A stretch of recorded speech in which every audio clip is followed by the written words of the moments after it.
I stared at the glowing screen, my hand frozen midair with a glass ornament still dangling from its hook.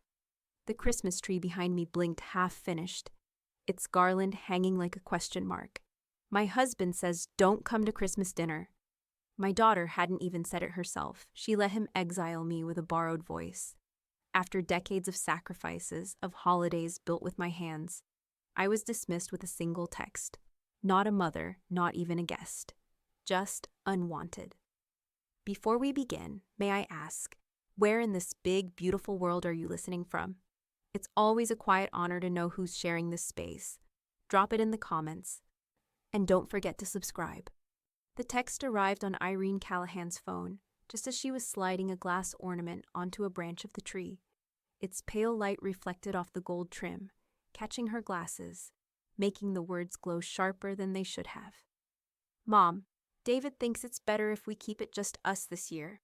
Let's do something in January." Irene's hand froze in midair. The ornament spun gently on its hook, swaying with the draft from the nearby window. The tree, half dressed in lights and garland, looked stranded in its unfinished state, like a guest who had shown up early to a party no one else intended to attend. She read the message once, twice. A third time, as if repetition could smooth the sting. Then she flipped the phone face down on the table.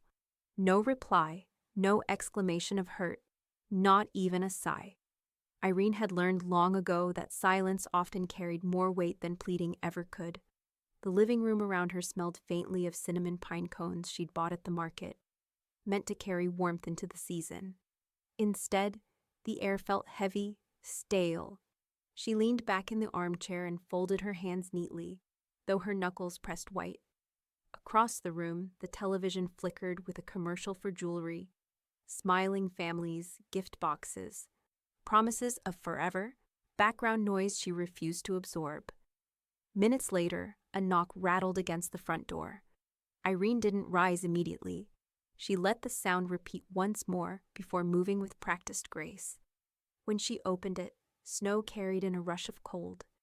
Elaine Mercer, her neighbor, stepped inside, brushing flakes from her knitted scarf. "Tree looks beautiful," Elaine said, though her eyes caught the halt in Irene's movements. The scattered ornament boxes left open like wounds. Irene's lips lifted in the kind of polite smile she used at the registrar's desk for 30 years. "I think," she said softly, "I just got uninvited by proxy." Elaine narrowed her eyes. "Who would dare?" "My daughter," Irene cut in. "Or rather, my daughter through her husband." She gestured toward the phone on the table. She hid behind his name. Easier that way. Elaine walked over, read the message without asking, her jaw set. "So uninvite them from the rest of your life." The words struck sharper than the text had. Irene let them sit between them, like a piece of glass neither woman was willing to touch. The clock ticked above the mantel. Outside, a snowplow groaned down the street, muffled by thick drifts. Irene moved back toward the tree, carefully lifting the ornament she had abandoned earlier. It was delicate, hand-painted, a gift from a faculty holiday party long ago. She hung it anyway, finishing the row as though completion could stand in for companionship. "They'll say it wasn't meant to hurt," Elaine continued, shrugging off her coat. "That it was just about convenience. But you and I know better." "I know," Irene murmured. She pressed a fingertip against the edge of a branch, its needles sharp and real. No artificial tree in this house, no shortcuts. It's not just dinner, it's permission to erase me from their tradition. Silence stretched. Elaine's presence filled the room in a way that words didn't need to. She finally crossed her arms and asked, "So what will you do?" Irene turned, moving with quiet certainty toward the hallway. Each step echoed faintly on the hardwood, the way the building once did when students hurried between classes. She passed framed photographs, Melanie in a graduation cap, June as a toddler holding a popsicle.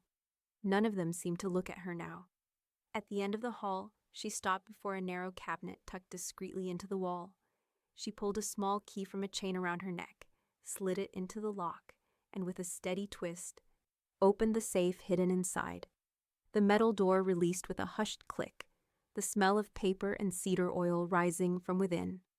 Elaine leaned in the doorway, eyebrows lifting. "Irene?" Inside lay the thick leather binder, her estate documents, tabs neatly marked, names carefully inked. Irene lifted it out, the weight undeniable in her hands. She carried it back toward the living room, her voice calm, deliberate. "They thought they were uninviting me from Christmas," she said.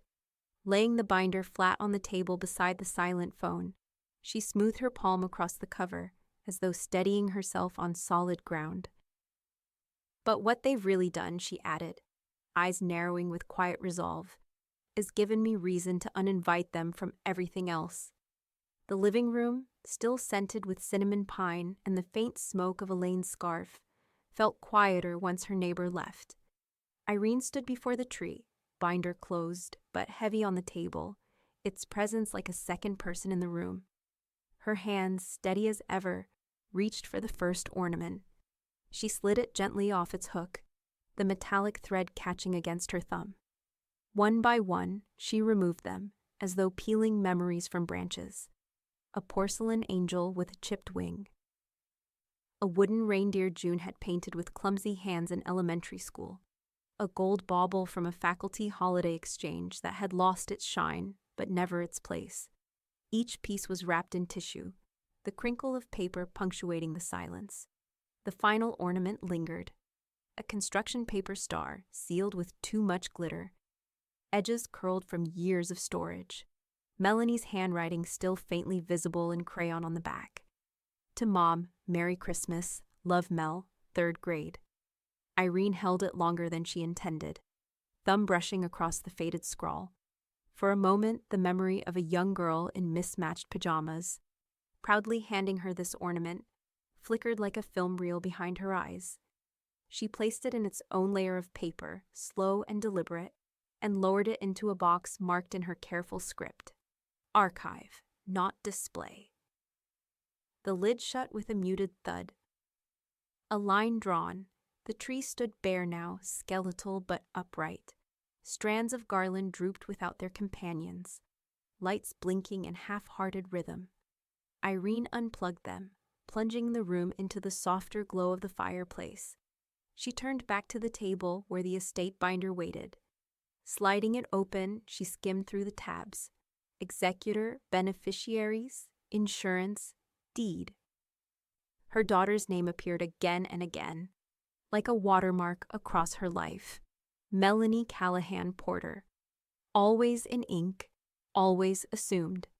And there, David's name, listed cleanly as secondary contact on her life insurance, tied neatly into her house trust. She traced the letters with the side of her nail, as though by doing so she could scrape them off the page. Her jaw tightened. Walking to her desk, Irene opened the drawer and withdrew a red pencil, sharpened to a lethal point. She returned to the binder, sat with her back straight, and let the sound of the pencil scrape fill the room. She crossed out David Porter with slow, precise lines, the color vivid against the neat typeface. His name bled red across page after page. Then came Melanie's, once, twice, again. She struck through the inked assumptions, each stroke colder than the last. The fire popped, sending a crackle through the silence, but she didn't look up. Her hand moved steadily, page by page, red lines cutting ties that words alone never could. At last, she leaned back. The binder no longer looked official, but wounded. Pages marked, names severed. Irene tapped the pencil against the edge, a faint rhythm echoing in the quiet. Her phone buzzed on the table, the screen lighting with a new message. For a second, she wondered if it might be Melanie. Apology, backpedal, some flimsy excuse to soften the blow. But it wasn't. A holiday sale alert. Meaningless. She flipped the screen face down again. She closed the binder, but this time her hand lingered on its surface. Red pencil still in her grasp. She stood, walked to the phone, and scrolled through her contacts. Her thumb hovered for only a moment before pressing Anthony Rowe, attorney. The line rang twice, then a calm, measured voice answered. "Anthony Rowe," Irene's tone matched his composure, though her chest felt heavier with the weight of choice. It's Irene Callahan. I'm ready to restructure everything. The next morning, Irene parked her sedan along a row of snow-dusted Victorians that had been converted into offices. Anthony Rowe's brass nameplate glinted in the winter light, understated but certain, much like the man himself. She adjusted her scarf, squared her shoulders, and stepped through the front door into the muted warmth of his office. The air smelled faintly of cedar logs burning in the fireplace. The crackle of flame softened the room's formality. Polished oak desk, shelves lined with legal volumes, and framed certificates that spoke of decades spent mastering the art of quiet victories. Anthony rose as she entered. He was tall, graying at the temples, his suit pressed but not ostentatious. His eyes studied her without judgment, his manner one of deliberate calm. "Irene," he said, offering a handshake. "You called at the right time. End of the year is when most people tidy up. Though something tells me this isn't about tidying." Irene placed her estate binder on the desk, its pages still scored with the red pencil she'd used the night before. "I'd like a full estate review, clean sweep, all new." He didn't ask why. Instead, he slid on his glasses, flipped open the binder, and thumbed through the pages. His expression didn't shift when he reached the executor section. Melanie Callahan Porter, still listed, and David as secondary agent. "That ends today," Irene said, her tone level. Anthony leaned back slightly, folding his hands. "Then we'll approach this with precision. You've been working with irrevocable trust. Flexible, yes, but open to challenge. If you're serious about permanence, we convert to an irrevocable trust. Names replaced, assets sealed, no reversals without considerable difficulty." The fire popped loudly, a punctuation mark in the silence that followed. Irene smoothed her skirt and nodded once. "Do it. Cross them out like I never existed to them?" His gaze flicked toward her face, searching for hesitation. Finding none, he began outlining the pathways. "We start by redrafting your successor trustee. Currently, Melanie holds that role. We'll name another, could be a professional, could be someone personal you trust implicitly. From there, we'll revise beneficiaries across all categories. House, accounts, insurance.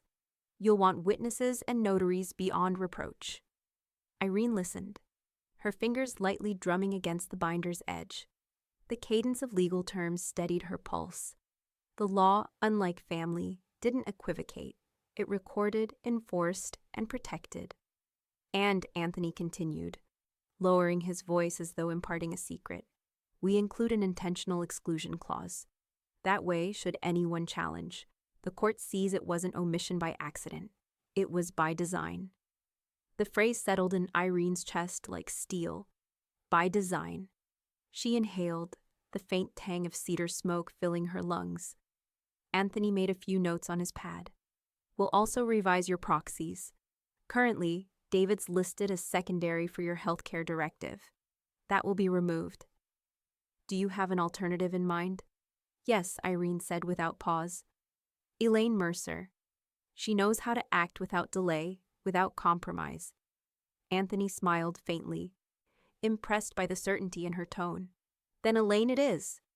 The two of them worked steadily for the next hour, marking, reassigning, redirecting.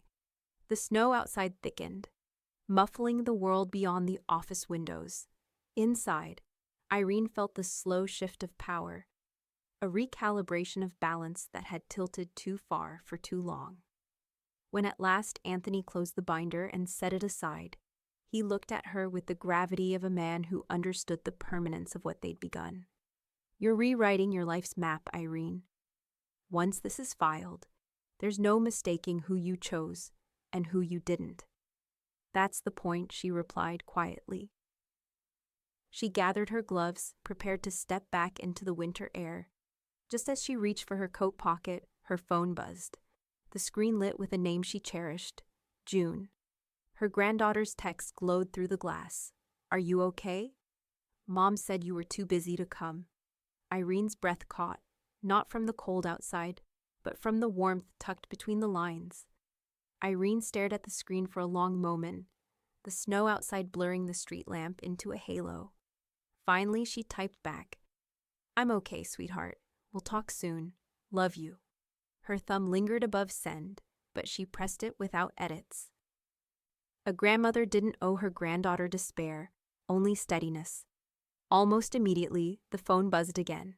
"Did you get the card I made?" Irene blinked, then moved toward the front door where a pile of mail sat, mostly holiday flyers and end-of-year solicitations. Buried among them, an envelope marked with careful, slanted handwriting and a sticker of a snowflake. She slid it open with a kitchen knife and pulled out the card. Bright construction paper, hand-drawn evergreens dusted with silver glitter. Inside, written in June's neat looping style, "Merry Christmas, Grandma. You make the world feel cozy. Love, June." Her chest tightened. She carried the card into the living room and placed it on the empty mantel, propping it against a candlestick. The single splash of color transformed the bare space where stockings usually hung. For the first time in days, the room didn't feel abandoned.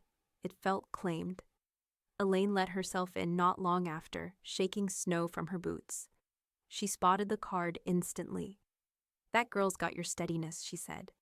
"She's got more than that," Irene replied, tracing a finger over the glittered pine tree. Elaine studied her friend's face, the softening lines around her mouth, the glint of moisture she didn't shed. "You're leaving her something, aren't you?" Irene didn't flinch. "Everything I can." The way she said it, flat, absolute, left no doubt. Elaine lowered herself onto the armchair, warming her hands near the fire. "It'll protect her, but it'll also divide her from them. You know that." "I do," Irene admitted, voice quiet but unyielding. "But she deserves more than scraps from parents who see affection as a bargaining chip. She'll have my house, my savings, my words. And most importantly, she'll have proof I never forgot her." Elaine gave a small nod, approval mixed with the sadness of foresight. "Just make sure she understands why when the time comes." Secrets only wrought legacies. The room hushed again, save for the faint hum of the refrigerator and the whistle of wind sneaking through the window panes. Irene sat straighter, absorbing the weight of her decision. Her hand rested on the arm of her chair, the veins prominent, her nails trimmed neat. Even in solitude, she carried herself with the dignity of someone who refused to unravel.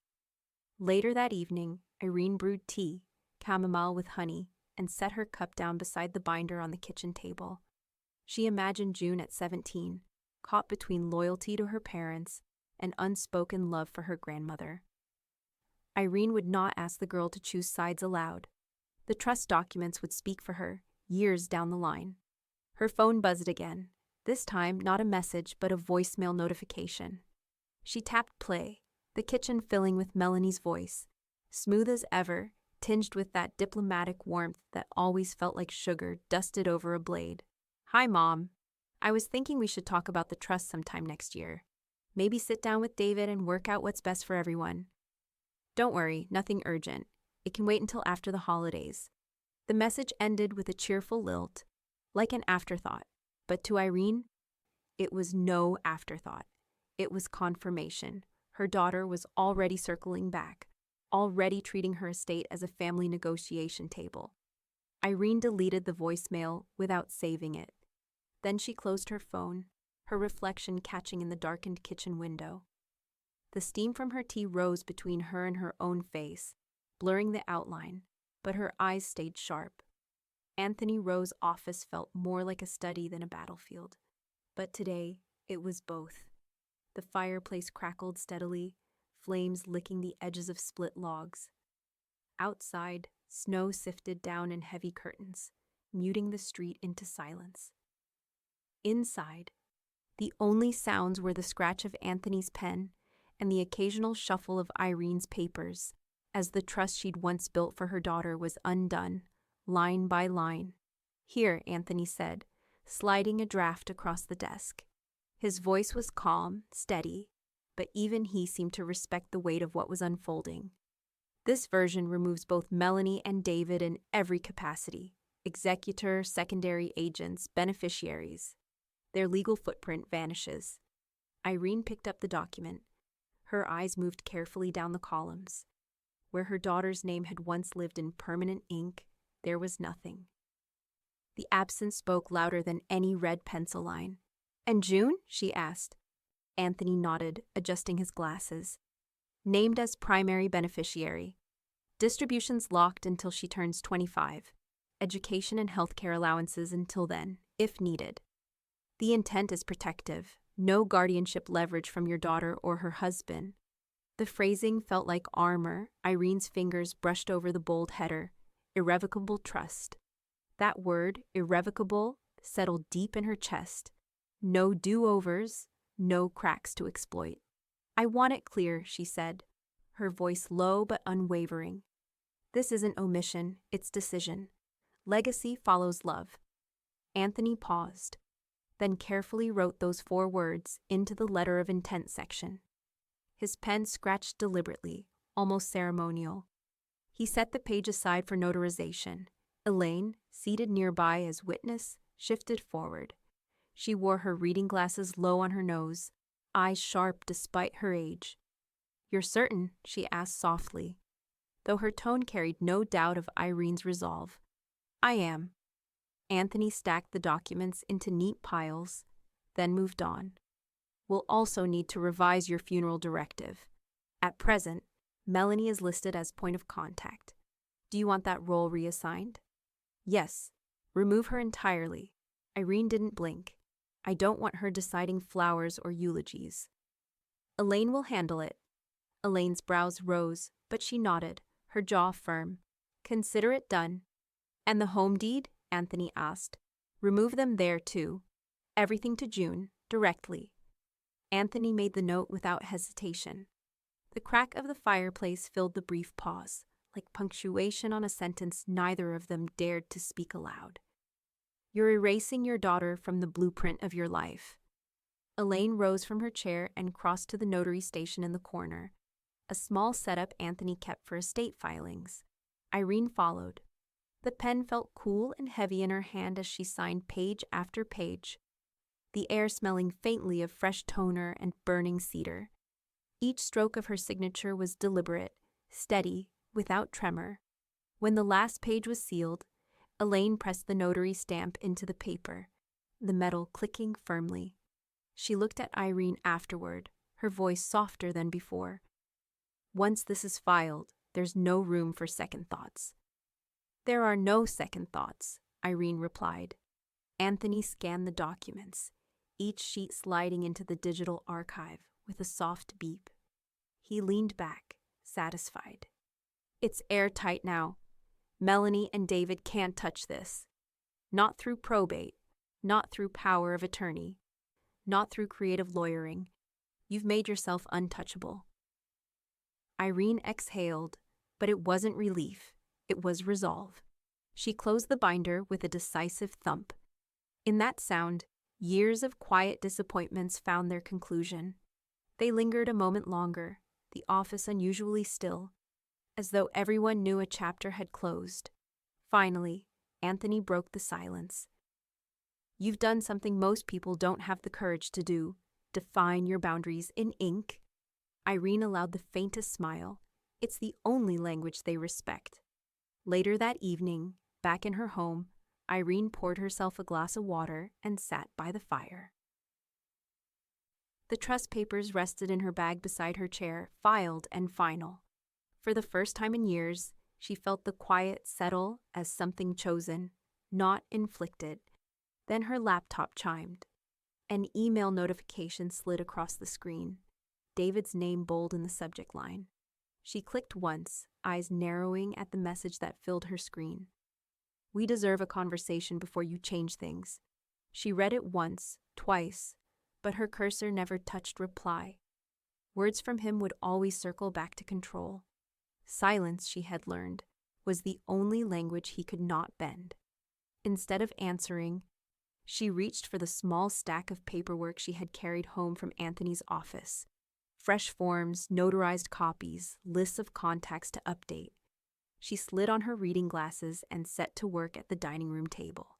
The first calls were clinical. She contacted her bank, speaking with a representative whose voice carried the practiced cheer of someone working through the holiday season. Irene's tone was calm, clipped.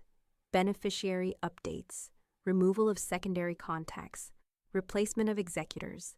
Each instruction carried the weight of finality. The agent confirmed changes in polite, rehearsed language, unaware of the storm beneath. Next came her pension administrator. The hold music crackled faintly through the speakerphone, a tinny rendition of a holiday carol that grated against Irene's patience. She pictured David on the other end, smug in his assumption that her finances remained tethered to him. The agent returned, cheerful, confirming the update. Irene thanked them briskly and hung up. Her hands didn't tremble, not once. By afternoon, she had moved on to her insurance policies. She flipped through the file drawer, pulling out thick envelopes, cross-referencing account numbers with the revised trust. Each form she completed severed a link. Each signature replaced assumption with fact. The house smelled faintly of cedar and the tea she had left cooling on the counter. Outside, the snow thickened, swallowing the sound of passing cars. Irene worked methodically, the rhythm of her pen steady, unhurried. Before dusk, she called Anthony's office. His assistant answered, efficient as always. "Mrs. Callahan, we received your directive. Mr. Rowe suggested we also take power of attorney, given the circumstances." "Do it," Irene said. Her voice was steady, but the finality pressed into her chest. "I want no cracks left open." "Understood. We'll add your file to the courthouse record." The courthouse itself was Irene's next stop. She bundled into her coat, slipped her boots on, and drove slowly through the snow-drifted streets. The building stood tall and gray against the white landscape, its stone steps slick with ice. Inside, the air smelled faintly of polish and paper. She walked with the same straight-backed dignity she had carried for decades at the high school office, businesslike, precise, untouchable. At the clerk's desk, she slid the sealed envelope across the counter. The woman behind the glass stamped the file with a heavy clunk. The sound reverberated like a gavel, final, undeniable. On the way out, Irene paused by a bulletin board crowded with notices. Estate sales, property foreclosures, guardianship hearings, all the messy aftermath of people who hadn't planned well enough. She tightened her scarf and stepped back into the snow, knowing she had left nothing to chance. That evening, Elaine came by with a casserole dish, brushing snowflakes from her coat as she entered. The smell of baked chicken and thyme filled the kitchen, mingling with the faint smoke from the fireplace. Elaine set the dish down and glanced at the pile of completed forms stacked neatly on the table. Her sharp eyes narrowed. "You've been busy." "I had to be," Irene said simply. Elaine folded her arms. "David thought he was a stakeholder. You reminded him he was just a footnote." Irene allowed herself the smallest smile, though her eyes stayed cool. No meetings, no apologies, just ink. The two women ate quietly, the clink of forks punctuating the silence. Outside, the snow softened the streetlights into halos. Later, when Elaine left, Irene settled into her armchair by the fire. The room felt orderly, not empty, every detail in its place, every tie neatly cut. She thought of the unopened email still sitting bold in her inbox, but not once did her hand itch to respond. A sudden knock at the door startled her. She rose, careful on the hardwood, and pulled it open. There stood June, cheeks pink from the cold, her breath visible in the porch light. Her mittened hands clutched a small bag, and her eyes were wide with something Irene hadn't seen in weeks, unfiltered sincerity. "Grandma," she said softly, "can I come in?" She held a small package wrapped in silver paper, the edges taped unevenly. "For you," June said, pressing it into Irene's hands before stepping inside. I remembered. The paper crinkled as Irene pulled at the folds. Inside, nestled in tissue, was a snow globe. A tiny Victorian house, painted white with red shutters, stood at its center, surrounded by drifting flecks of silver when shaken. Irene held it up to the lamplight, the flakes swirling like the storm outside. Her throat tightened, but her voice stayed steady. "It's beautiful." June shrugged, but her eyes lingered on her grandmother's reaction. "You always had one on the mantel when I was little. I thought, maybe you should have another." Irene set it carefully on the mantel beside June's handmade card. The two looked oddly fitting together, youthful creation and steady tradition. She touched the top of the globe once more before turning. "Come, let's warm up." In the kitchen, she poured cocoa into 2 mugs, sprinkling cinnamon across the foam. The scent curled through the air, mingling with the faint smoke from the fireplace. They carried the cups back to the living room and settled into the armchairs, the fire painting their faces in flickering orange light. For a long while, they didn't speak. June curled her legs under her, cupping the mug with both hands. Irene sat upright, shoulders eased for the first time in days. The silence wasn't awkward. It was a kind of language they both understood, free of expectation. Finally, June broke it. "I love this place." Irene glanced around at the room, at the bare tree still waiting in its corner, at the photographs lining the shelves, at the new snow globe now watching over the mantel. Her lips curved. "It'll be yours one day." June's eyes widened. Coco paused halfway to her mouth. "Really? Really," Irene said simply. "Every corner, every memory. It will all belong to you." The girl didn't respond right away. Instead, she set down her cup and leaned forward, the firelight catching her features. "Grandma, why are you saying that now?" Irene studied her granddaughter's face, searching for the right balance of truth and protection. "Because it's important you know what matters belongs to the ones who cherish it. Not everyone understands that." June nodded slowly, as if absorbing more than the words themselves. She didn't press further, though curiosity lingered in her eyes. Instead, she reached for the snow globe on the mantel and gave it a gentle shake. Silver flakes drifted around the tiny painted house. "Then I'll take care of it, I promise." That simple vow, spoken without demand, without bargaining, settled over Irene like a blanket.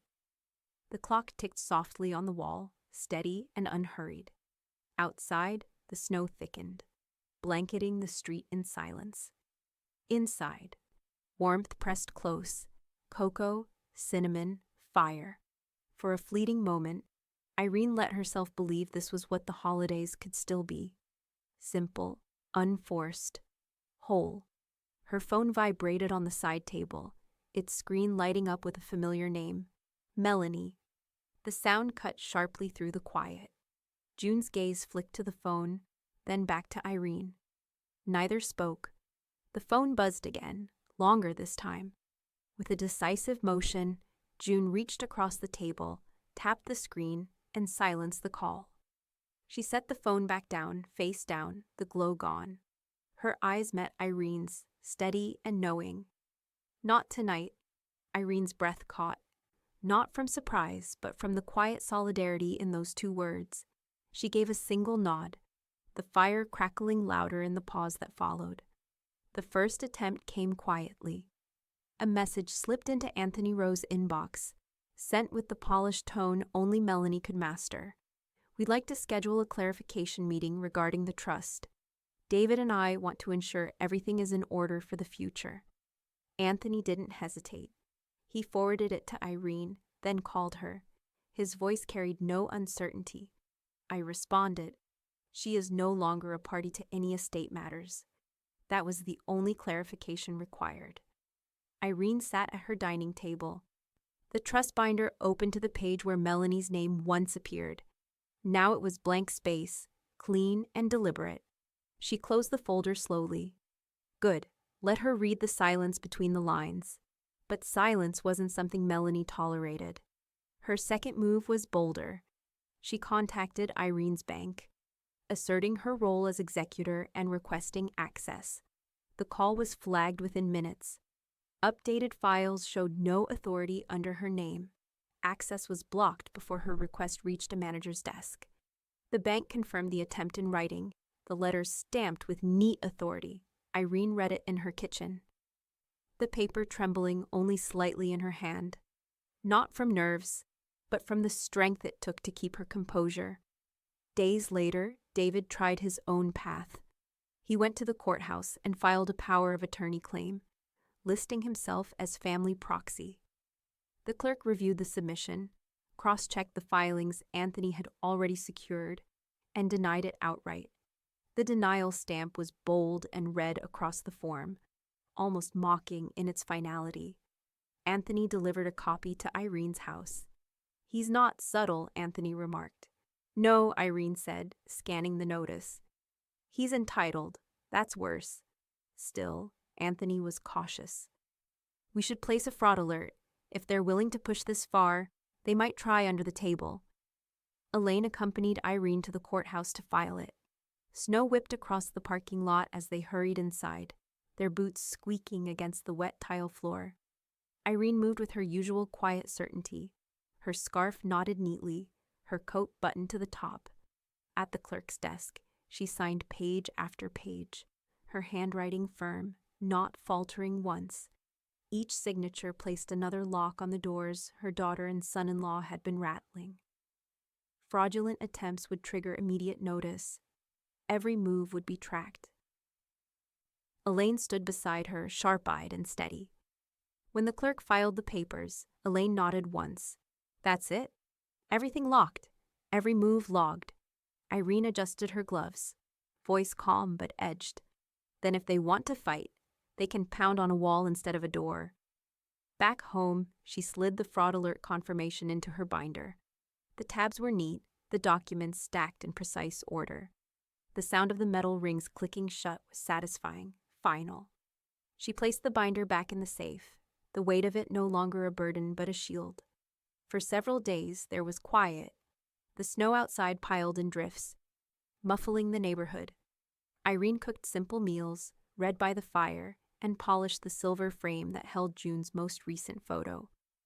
Life felt steadier, the chaos muted. But Melanie's silence did not last. One gray afternoon, Irene's phone buzzed against the arm of her chair.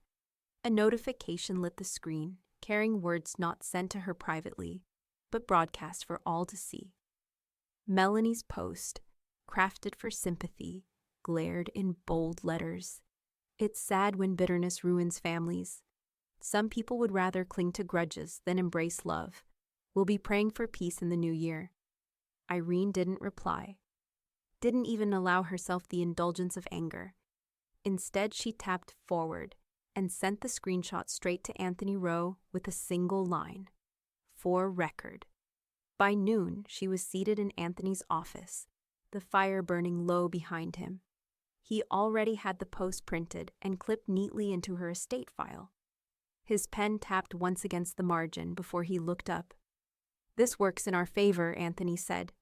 His voice was soft, but it carried the weight of certainty. Posts like these can be logged as evidence of anticipated dispute. They show narrative building, not truth. Which means we move to finalize with an intentional exclusion clause. That way, if they try to challenge, the court sees they were deliberately left out. Irene sat straighter, her scarf tucked neatly into her coat. "Then add it. I want there to be no mistake." Anthony slid a new page across the desk. At the top, in bold, were the words "intentional exclusion." Beneath it, precise legal phrasing. The undersigned acknowledges and affirms the deliberate exclusion of Melanie Callahan Porter and David Porter from all trusts, wills, and estate directives, without reservation or oversight. Irene's pen hovered for only a moment before she signed. The scratch of ink was steady, deliberate. She pushed the document back across the desk, the smell of fresh paper sharp in the warm air. Anthony nodded once. "We'll also strengthen the record with a competency certification. I'll arrange for a medical affidavit to be filed. Nothing invasive, just confirmation from your physician that you are of sound mind.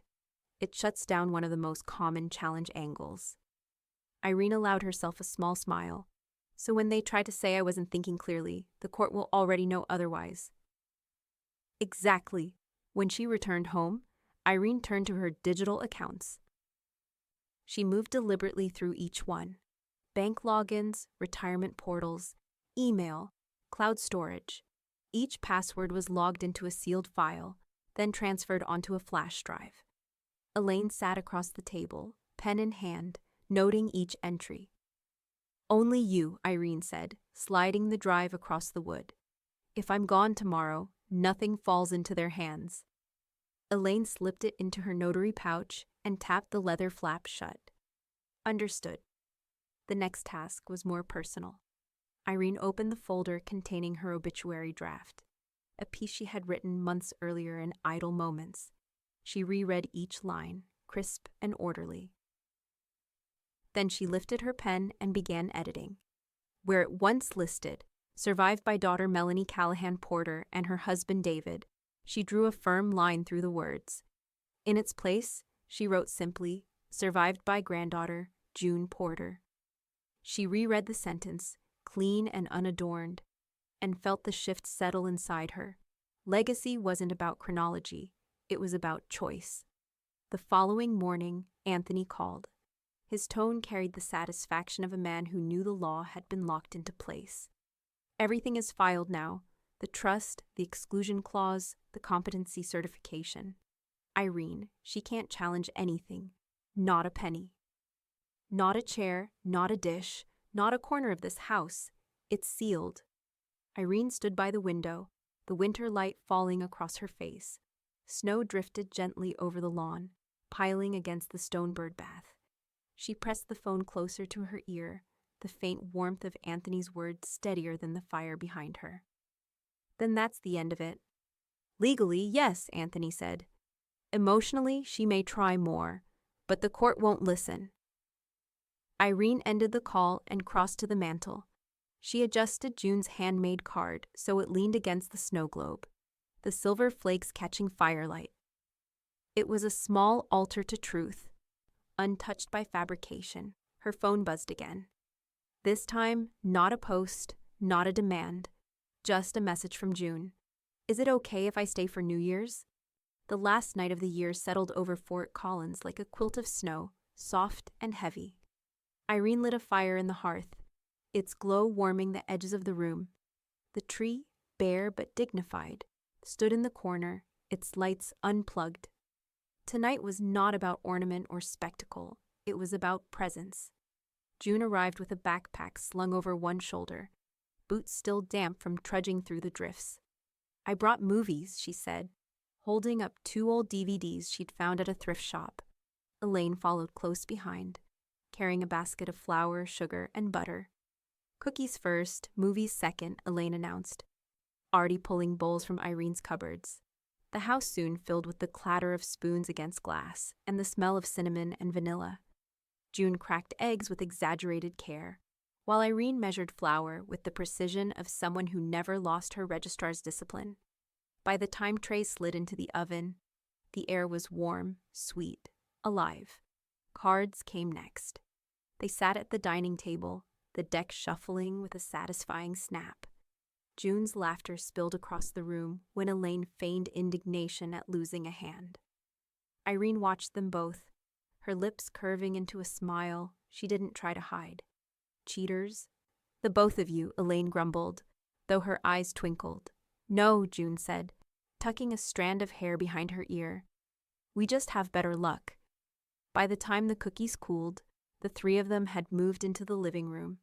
Old black and white films played on the television, their dialogue a steady hum behind the sound of firewood cracking. June curled up on the rug, a plate of cookies balanced on her knees. At one point she stood and crossed to the mantel, studying the collection of photographs that lined it. Her fingers brushed frames, graduations, vacations, the black and white wedding photo of Irene and her late husband. She picked up one frame and replaced its contents with a snapshot she had tucked in her bag. A candid of her and Irene taken last summer, sunlight bright on their faces. This belongs in the center, June said. Irene's chest tightened. She didn't argue, Later, when June had settled back on the rug, Irene opened her laptop. She scrolled through her digital photo albums, selecting a handful and moving them into a folder she titled Favorites Only. She deleted duplicates, old attachments, anything that didn't belong. What remained were the essentials. Moments worth preserving, moments worth remembering. She closed the laptop and turned toward June. From the drawer beside her chair, she pulled out a leather-bound journal, its cover smooth, untouched. She placed it in her granddaughter's hands. "What's this?" June asked, turning it over, eyes wide. "A start," Irene said. "Write down what you want the world to remember. Not just about me, but about you, about this house, about what matters. Fill it with whatever you choose." June traced the edges of the journal with her fingers, then hugged it close to her chest. "I'll do it." The three of them stayed awake until midnight. The house quiet except for the murmur of the old film and the occasional crackle of the fire. When the clock struck 12, they raised glasses of sparkling cider, the bubbles fizzing in the dim light. "To showing up," Irene said, lifting her glass. "To showing up," June echoed, smiling so brightly the firelight seemed to gather around her. Elaine clinked her glass against theirs, the sound sharp and clear. "To the ones who matter." The snow outside continued to fall, blanketing the town in silence. Inside, warmth pressed close. For the first time in weeks, Irene felt not just secure, but whole. When the others drifted off to bed, Irene returned to the living room, gathering the used cups and plates. She set them in the sink, turned back toward the mantel, and paused. The photo of her and June caught the last flicker of firelight. Then her laptop chimed. A new email notification glowed on the screen. The subject line carried her daughter's name, sharp against the dark background. "You poisoned her against us." The words sat like venom, daring her to engage, daring her to defend. She clicked the email once, skimmed the body, paragraphs of accusation, polished indignation, claims that June was being manipulated and turned away from her family. The tone was syrupy in places, barbed in others. Every sentence felt designed to corner her into replying. Irene didn't type a word back. Instead, she forwarded the entire message to Anthony with a short note. "File this with the rest." Then, with 2 precise clicks, she deleted the email from her inbox. The silence afterward felt louder than any argument could have been. By the next morning, Anthony had already called. "I've reviewed her email. We'll add a protective clause to the trust, explicitly barring her from estate disputes. If she attempts litigation, the court can dismiss it outright." Irene adjusted her glasses, listening as she poured herself tea. Do it. Every loophole closed, every path sealed. Anthony's pen scratched faintly in the background as he confirmed. Once the update is notarized, her ability to challenge is null. Her email only strengthens our record. Proof of motive. That afternoon, Elaine arrived with her notary bag, snow still clinging to her coat sleeves. She spread the updated documents across Irene's dining table, the faint smell of ink and paper mixing with the cinnamon from a candle burning nearby. "Let's make this airtight," Elaine said. Her tone carried no hesitation, only determination. Irene signed each page carefully, the pen steady in her hand. Elaine applied her seal, the metal pressing firm into the paper with a heavy click. "Final will," she said, closing the folder. "Filed and secure. The county records will show no room for contest." Irene nodded once, her face unreadable. "Good." The next day, June stopped by after school. She didn't mention the post, the email, or the silence in the air between her parents and grandmother. Instead, she wrapped her arms around Irene the moment she walked through the door, clinging tighter than usual. Irene held her back just as firmly, the quiet hug saying more than words could. When June finally let go, Irene reached into the small drawer by the door and pulled out a key. It gleamed faintly in the afternoon light. She pressed it into her granddaughter's palm. "For emergencies," Irene said, her voice steady. Then she added softer, "or for anything." June closed her fingers around it, her eyes shining. "Thank you, Grandma." They spent the evening together, simple and warm. Irene prepared a pot of soup, while June sat at the kitchen table, sketching absent-mindedly in the leather journal she had been given days earlier. The air smelled of carrots and thyme, the simmering broth filling the house with a steady comfort.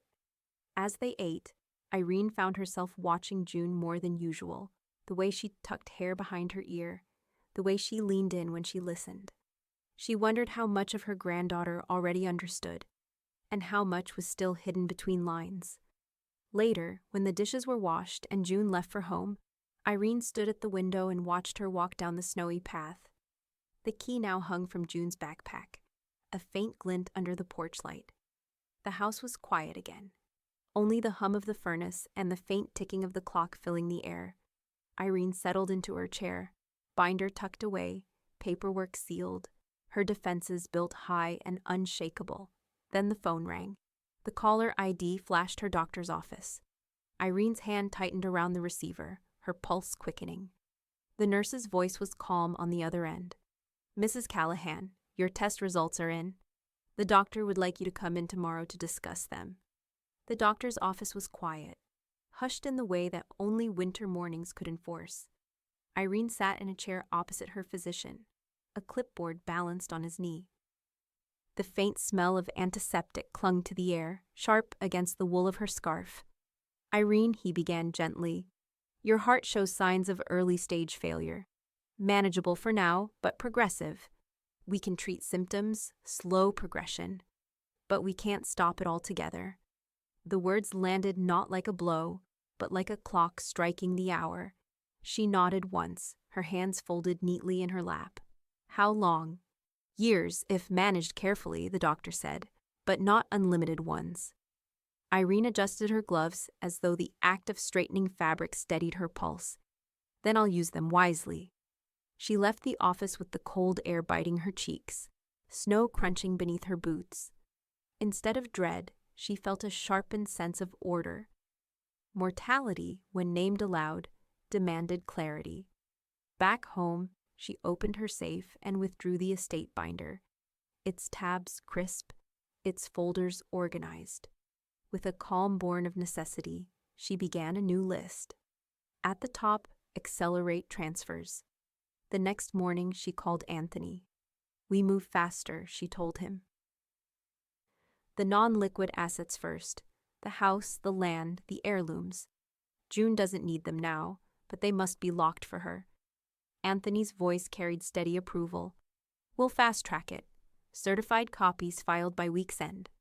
She worked beside him in his office that afternoon, the smell of burning cedar and printer ink mingling in the air. They reviewed deeds, attached codicils, restructured distributions. Every line Irene signed was an act of deliberate control, carving her intentions into law before time could challenge them. When she returned home, Elaine was waiting at the kitchen table with a notary bag. "Delivery protocols," Elaine said. "You'll need someone to ensure June receives things when the time comes." Irene slid into the chair, the kettle whistling faintly behind her. "Then it will be you. I trust no one else." Elaine opened a ledger and began writing instructions as Irene dictated. Sealed envelopes to be held until June's 25th birthday. The deed to the house to be delivered upon Irene's passing. Financial accounts released in stages. Each step was layered, protective. After Elaine left, Irene sat at her desk with a blank sheet of stationery before her. The lamp cast a warm pool of light across the page. She began to write in her steady script. "My dearest June, if you are reading this, it means I am gone. Do not mistake absence for abandonment. I chose you, not because of obligation, but because love is a legacy, and you are its rightful heir." Her hand moved slowly but firmly, shaping each sentence like she was etching permanence into paper. She closed the note with the words she had never spoken lightly. "You were always my reason." She folded the paper, sealed it into an envelope, and wrote in neat block letters, "To June. Deliver at 25." The house was quiet as she placed it into the safe beside the other documents. The air smelled faintly of lavender polish from the wood cleaner she'd used earlier, mingling with the sharper edge of determination. By week's end, Anthony confirmed every piece was filed. His call carried the sound of rustling pages as he flipped through her finalized documents. Everything certified, notarized, and enforced. Irene, no court can touch this. No family member can override it.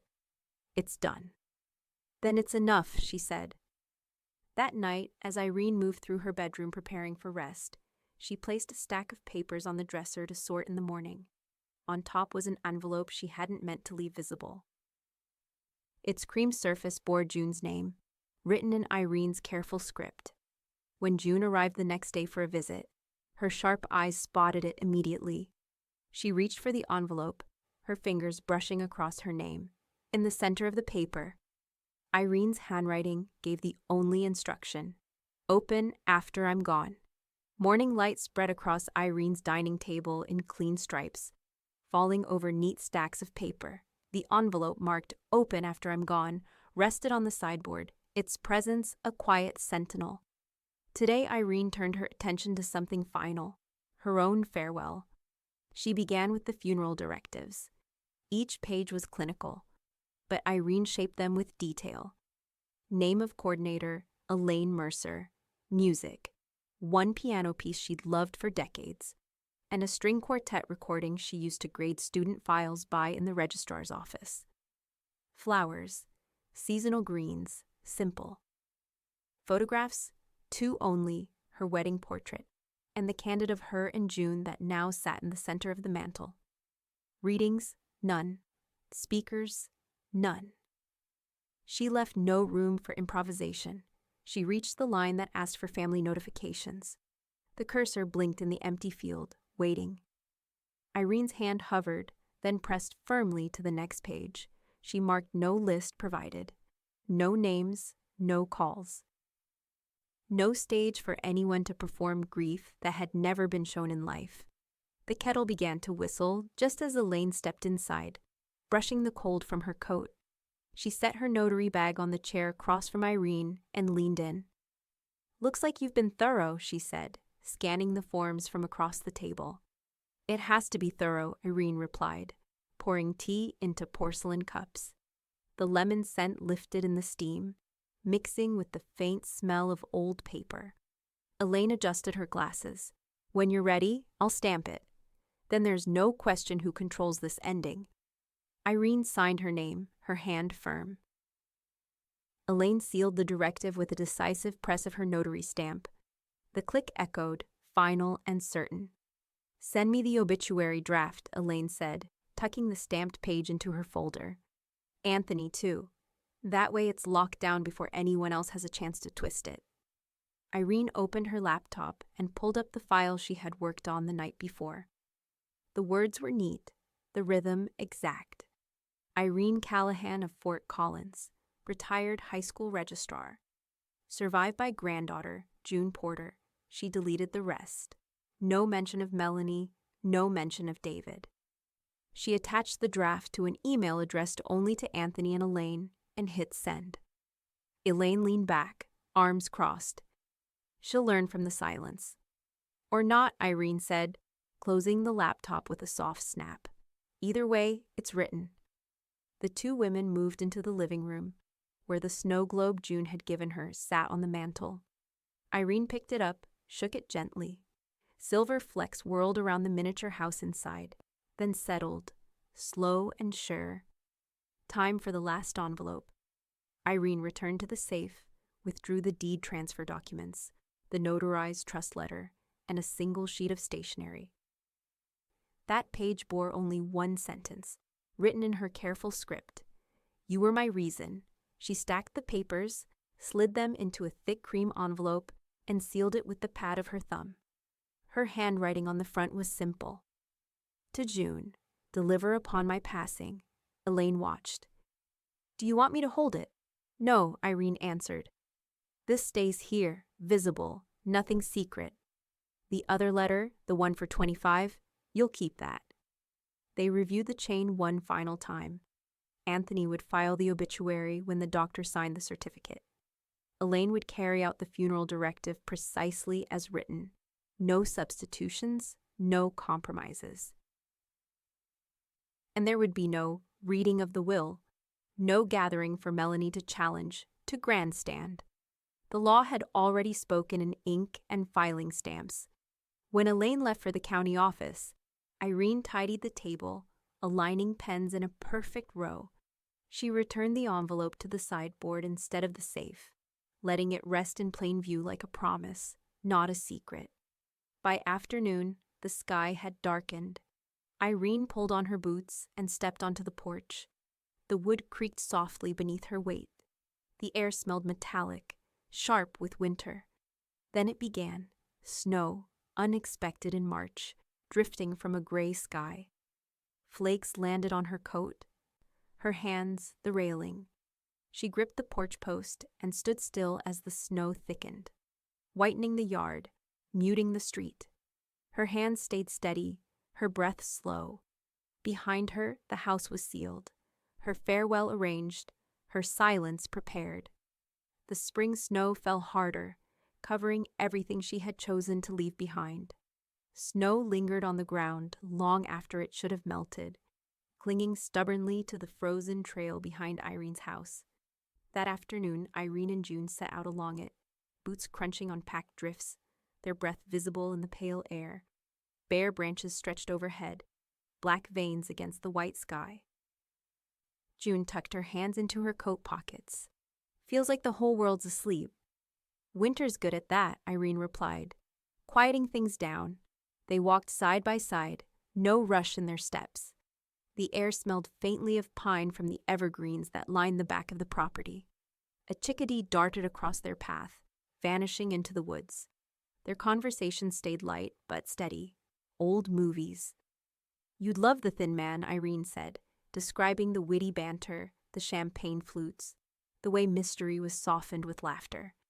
June countered with talk of school, her English teacher's obsession with symbolism, the science lab's broken heater, then baking, the near-disaster batch of cookies they'd pulled from the oven on New Year's Eve, which Elaine had salvaged with a laugh and extra frosting.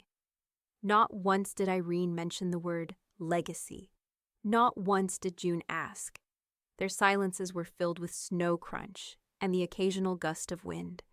Halfway down the trail, June glanced sideways. "Grandma, why do you always wear that ring?" Irene lifted her hand. The gold band, set with a small emerald, caught the weak light. It had been on her finger for decades, so much a part of her that she sometimes forgot it was there. "It was given to me a long time ago," Irene said, her voice quiet but steady. "But it doesn't belong to me forever." She slipped the ring from her finger. Her hands didn't tremble. She held it out, palm open. "Wear it for you," Irene said. "Not for me." June stopped walking. Her eyes widened, catching the green gleam in the metal. "Are you serious?" "Completely." Irene took her granddaughter's hand and placed the ring firmly in her palm.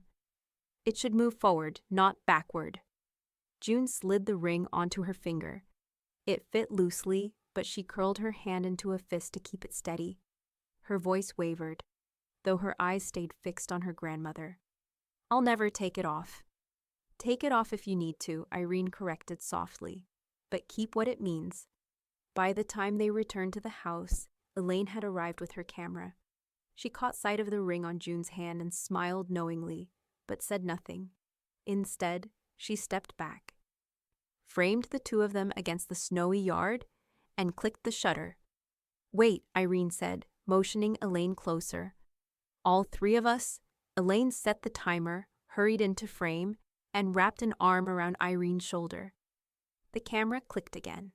3 generations, caught in one winter, past, present, and the fragile thread of future, stitched together in the frozen light. That evening they gathered in the living room. No guests, no decorations, just one candle set at the center of the coffee table. June struck the match, her hands steady as she lit the wick. The small flame flickered, reflected in the snow globe beside it. throwing silver sparkles across the walls. They didn't speak much. Elaine sat knitting quietly. June leaned back against the sofa with the journal open in her lap, and Irene watched them both. Her eyes reflecting the single flame, the room smelled of wax and cinnamon, faintly sweet, faintly sharp. For once, Irene felt no need to plan, no need to sign, no need to edit. This was the only record that mattered. 3 people in one room, bound by choice rather than obligation. The clock ticked softly toward 9. Outside, the snow slowed, then stopped. The house seemed to breathe in rhythm with the fire, warm and still. Then the phone rang. Irene rose, answered, and heard Anthony's voice on the other end. Calm, certain, deliberate. "The estate is complete," he said. "It's yours now." Irene's voice carried through the quiet house, steady and reflective, as though speaking to someone unseen. I once sat by a phone, waiting to be wanted. Waiting for a ring that never came, a knock that was always late, an invitation that arrived with conditions.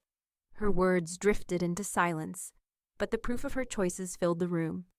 On the table sat the thick binder, its edges worn, its contents final. The documents inside were sealed, filed, certified. Anthony's precise work had transformed her decisions into law. Every name she intended to erase was erased. Every name she intended to honor was written with permanence.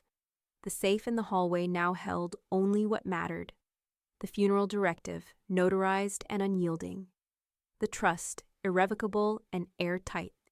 The fraud alert, still active in county records. The obituary, brief and exact. A map of absence as deliberate as any presence. In the living room, June sat cross-legged on the rug, the cream envelope in her lap.